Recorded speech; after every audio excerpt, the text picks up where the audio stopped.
Assalamualaikum warahmatullahi wabarakatuh. Berjumpa kembali bersama saya Mas Bro dalam acara Bincang Bintang PKH di channel kebanggaan kita PKH Jateng TV. Kali ini kita kedatangan tamu. Beliau adalah seorang koordinator wilayah Jawa Tengah. Tentu saja beliau Setiawan Kosase. Assalamualaikum Pak Setiawan. Waalaikumsalam warahmatullahi wabarakatuh, Mas Ari. Sehat ya Pak? Alhamdulillah, semoga selalu sehat dan senantiasa sehat. Amin, amin. Siap Pak Wan, hari ini kita akan ngobrol-ngobrol santai aja nih Pak Wan. Siap. Kita cari topik pengaduan nih Pak Wan. Pengaduan di program Keluarga Harapan ini Pak Wan. Di situ kan ada pengaduan masyarakat, ada juga pengaduan SDM. Oke Pak Wan, mungkin Pak Wan bisa memberikan gambaran atau pencerahan kepada kita semua terkait pengaduan yang ada di program Keluarga Harapan ini Pak Wan. Monggo Pak Wan. Ya, terima kasih Mas Bro ya. Siap. Kemudian kawan-kawan PKH di Jawa Tengah pada khususnya, terima kasih atas waktu yang diberikan. Jadi tema kita sekarang bicara mengenai pengaduan masyarakat. Nah, ini yang sebetulnya penting untuk diketahui masyarakat di luar sana. Kenapa? Karena program PKH itu identik dengan banyaknya laporan. Cuma kerap kali mereka ini, masyarakat ini kurang tahu kemana harus melapor, kemana harus kemudian menyampaikan apa yang menjadi unek-uneknya. Nah, pada kesempatan kali ini saya kira tepat Mas Arif kita membincang seputar pengaduan masyarakat. Nah, pengaduan masyarakat itu biasanya seputar apa? Nah, yang paling lazim dan sering ditemukan itu yang berkaitan satu dengan kelayakan penerima PKH atau kelayakan penerima manfaat. Nah, kemudian yang kedua seputar pelanggaran terhadap bansos yang diberikan kepada penerima manfaat. Kemudian yang ketiga data penerima bantuan sosial. Nah, ini yang paling sering dipertanyakan oleh masyarakat.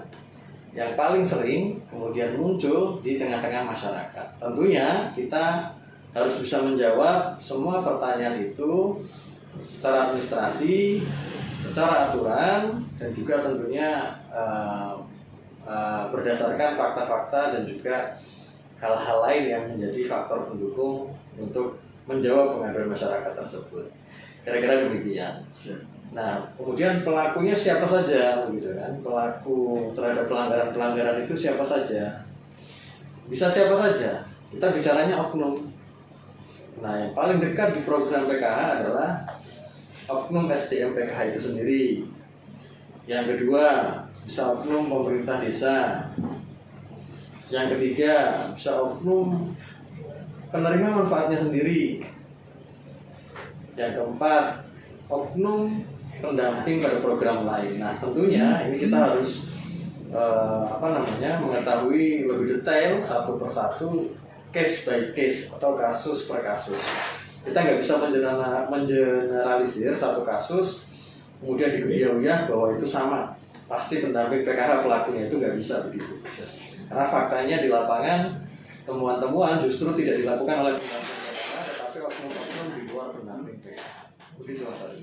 Jadi pengaduannya itu tadi bisa dari berbagai komponen atau unsur masyarakat ya Pak Wan ya. Mungkin ada media atau jalur atau tools untuk mereka melakukan pengaduan ini Pak Wan. Ya, banyak jalur atau banyak media di mana masyarakat bisa melaporkan atau mengadukan permasalahan yang mereka alami. Yang pertama tentunya bisa melalui channel PKH Jateng TV ini. Kemudian yang kedua bisa melalui akun Facebooknya PKH Jateng. Kemudian akun Instagramnya PKH Jateng. Kemudian yang paling lebih banyak dikenal itu justru pengaduan kontak center PKH, ya, ada di kontak center PKH. Nanti Mas Ari bisa cross check bagaimana pengaduan-pengaduan yang masuk ke kontak center PKH dan kemudian bagaimana tindak lanjutnya. Biasanya kalau sudah masuk pengaduan masyarakatnya ke kontak center PKH itu tidak butuh waktu yang lama, akan segera ditindaklanjuti, asalkan ya, dengan catatan ya, semua laporan pengaduan yang masuk itu disertakan data dukung atau minimal bukti awal. Jadi misalkan Mas Arief melaporkan seorang penerima bansos bahwa yang bersangkutan itu masuk kategori orang kaya atau orang mampu. Nah, Mas Arief juga harus setidaknya menyertakan bukti awal bahwa si yang bersangkutan itu memang betul mampu. Contohnya apa? Misalkan dia punya sawah sekian hektar atas namanya sendiri.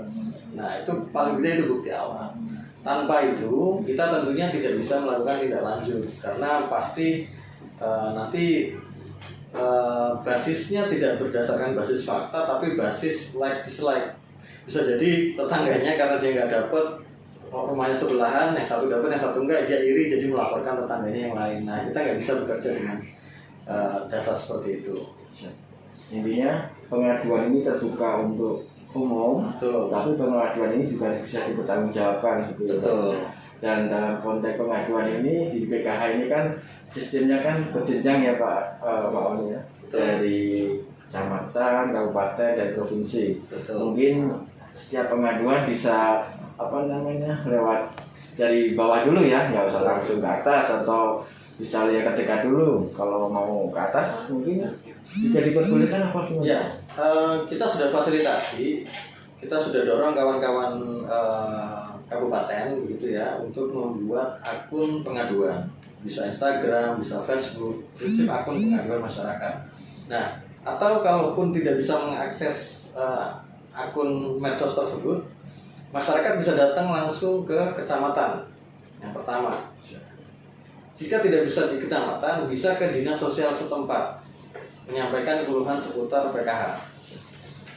Nah, selanjutnya jika akses medsos di kabupaten kota tidak maksimal, kemudian laporannya di kabupaten kota dirasa belum ditindaklanjuti atau mungkin kurang memuaskan, bisa ke level provinsi, gitu.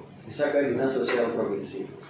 Nah, akun-akun medsos pengaduan masyarakat yang masuk atau yang kita sampaikan ke masyarakat itu juga merupakan akun untuk pengaduan masyarakat yang sifatnya terbuka dan bisa diakses publik.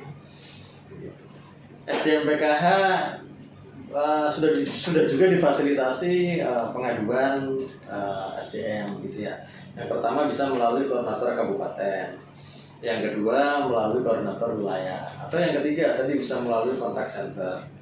Nah, tentunya permasalahan-permasalahan SDM itu bersifat internal, tidak bisa dipublish. Artinya permasalahan yang SDM sampaikan itu juga harus kita cermati, harus kita cerna, kemudian harus kita carikan solusi bersama, tidak serta-merta laporan atau pengaduan SDM ini kemudian harus ditindaklanjuti. Nah, itu nggak bisa begitu juga.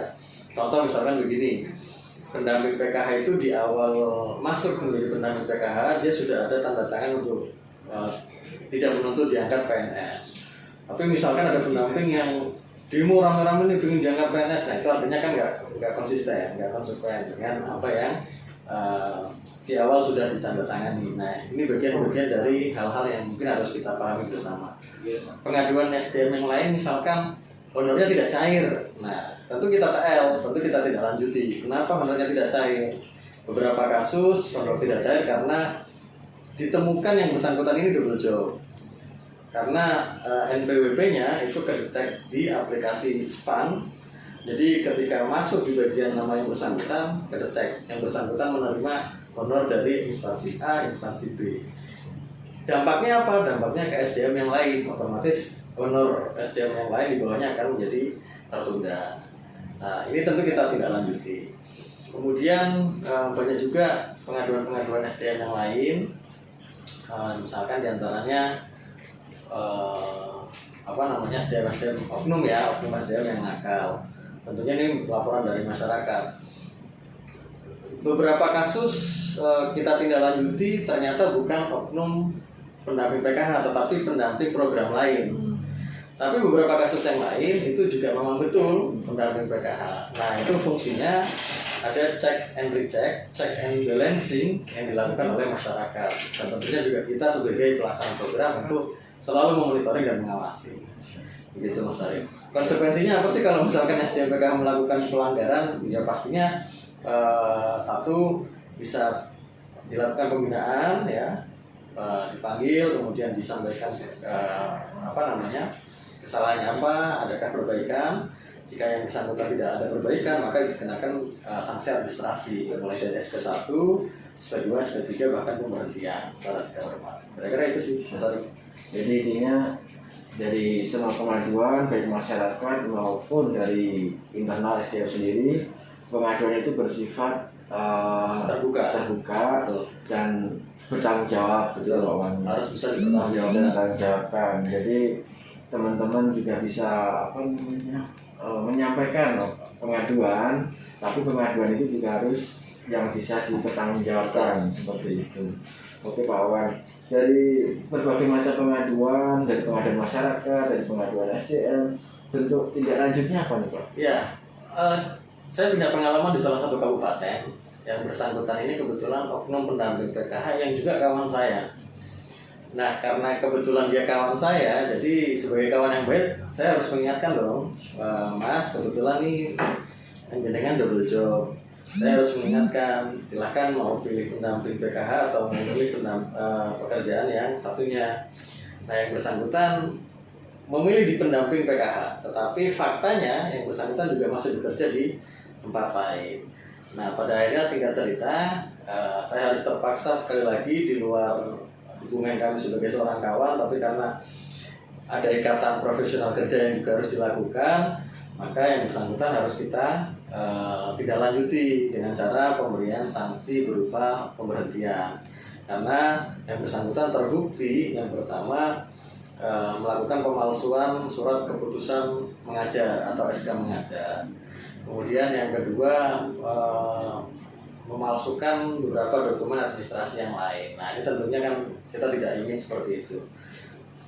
Sisi lain ya saya harus gelo itu apa ya? Gelo itu kecewa karena hubungan baik kami sebagai seorang kawan akhirnya harus pudar begitu. Tetapi sisi lainnya saya juga harus berbangga karena saya sudah melakukan profesionalitas kerja seperti yang sudah diamankan dalam surat keputusan kerja atau kontrak kerja koordinator wilayah. Itu sih Mas. Itu tadi dari contoh pengaduan terus bentuk tindak lanjutnya gitu.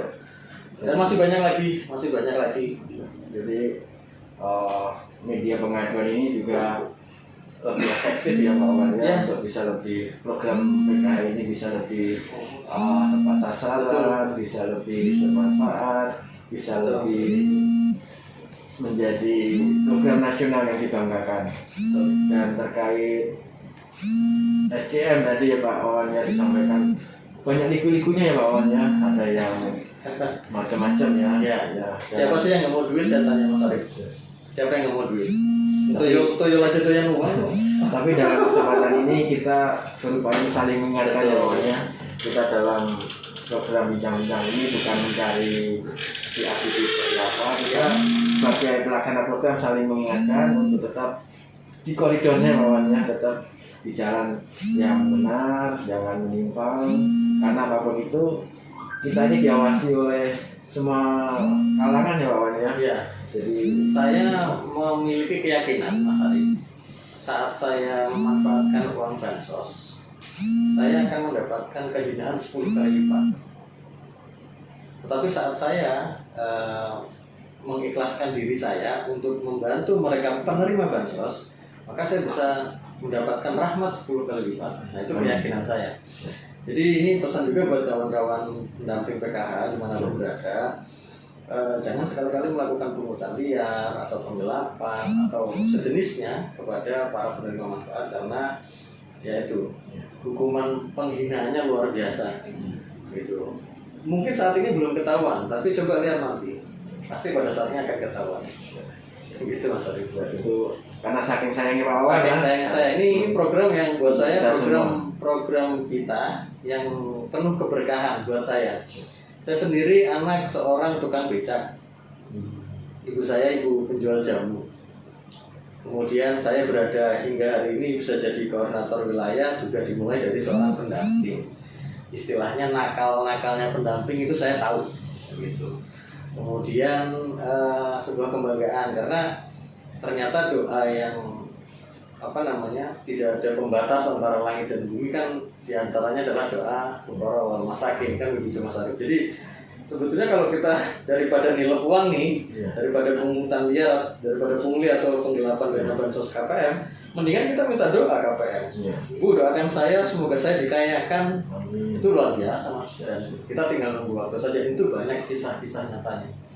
Dari doa-doa KPM kemudian semua hajatnya dikabulkan, masalahnya diringankan gitu. Tapi jangan salah, kalau yang nakal-nakal juga akhirnya dihinakan, ya disengsarakan.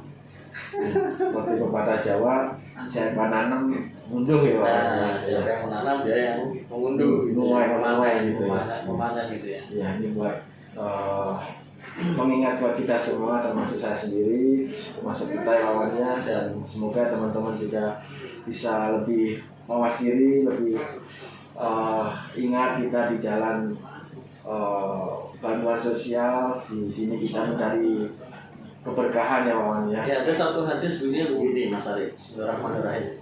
Man ja'a bil hasanati falahu asyru amsalihha. Siapa orang yang mau melakukan satu kebaikan, Allah akan ganti dengan 10 kebaikan yang lain. Dan dalam 10 kebaikan itu, tiap-tiap kebaikannya ada 10 kali lipat kebaikan yang lain. Luar biasa kan? Luar biasa. Hanya kita tinggal tetaplah berbuat baik. Udah itu aja. Itu salah satu motivasi atau semboyan Pak Setiawan Kosasih, tetaplah baik. Kalau udah baik, tetaplah baik. Kalau bisa lebih baik. Siap, luar biasa Pak Wawan. Jadi dalam materi pengaduan ini kita ujung-ujungnya bisa buat introspeksi kita ya Pak Wawan ya. Buat introspeksi ke kita, ke teman-teman kita, biar kedepannya semakin baik. Terima kasih Pak Wawan.